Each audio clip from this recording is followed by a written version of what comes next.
My name is Zia Brooks, and I am an assistant head at a big comprehensive school in South London.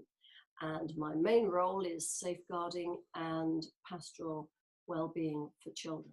So one of the really exciting things about the iHeart program is that whether you're an adult teacher, a child, or a parent, we all have the same mind. We all have the same psychological system. So one of the benefits of this is that we can use the same program or an adapted program to work with teachers. So at the moment, I have 27 teachers in one school and 23 in another, going through a resiliency program for their own well-being, with the view that some of them might go on then to train children later. And already we have more people demanding it than actually I have space to teach it right now.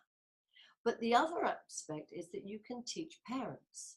So this is particularly useful when we're looking at young children, because although iHeart are going to develop a primary curriculum, some children, they're simply too young to have this understanding taught to them. So right down to the infant range, we can work with parents so that they get this understanding, their parenting and their lives benefit, and then they can bring that to their children on a daily basis. They are the ones who effect change. The other thing we can do is teach children and parents together. So there's been lots of successful studies done of a parent-child group where maybe there are 10 children, 10 parents learning together with a view to the children, the teenagers or the young people getting the benefit of the program, but at the same time the parents benefiting and understanding how they can then sustain this at home by both being, if you like, in the same place, both understanding how minds work. And we've had some real successes with iHeart. All sorts of interesting dynamics change, those cycles of repetitive arguments or squabbles or difficulties falling away as people see why it is that they are battling with their children, or they are perhaps seeing their children as so brittle and vulnerable that they don't therefore have any confidence that the child is resilient, and then sending that message through to the child. So I don't know what it's like in South Africa, obviously, because I'm working in Britain, but a lot of my job is spent listening to parents tell me how the school isn't doing enough to help their very fragile child.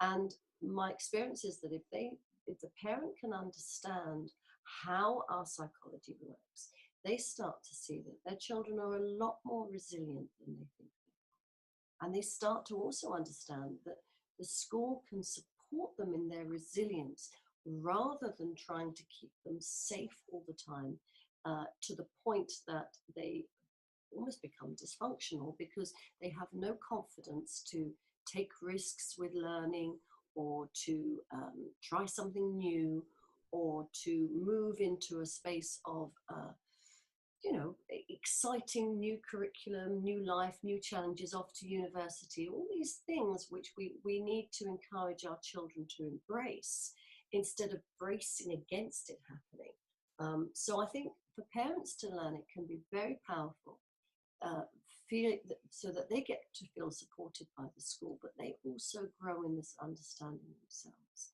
So that's another model that we're having a lot of success with. And we're seeing as well that in places where there are foster carers, for example, working with some of our most vulnerable children, or perhaps there are other services working, there's also opportunities there for those people in the frontline services to learn this and then to be able to support children as well. So it's the same psychology, any which way you turn. It's the same understanding of mind. And it's just got such potential. If you've got one person in your school who can deliver this, you can look in so many innovative ways to support whatever groups that you have that you feel are vulnerable and could benefit.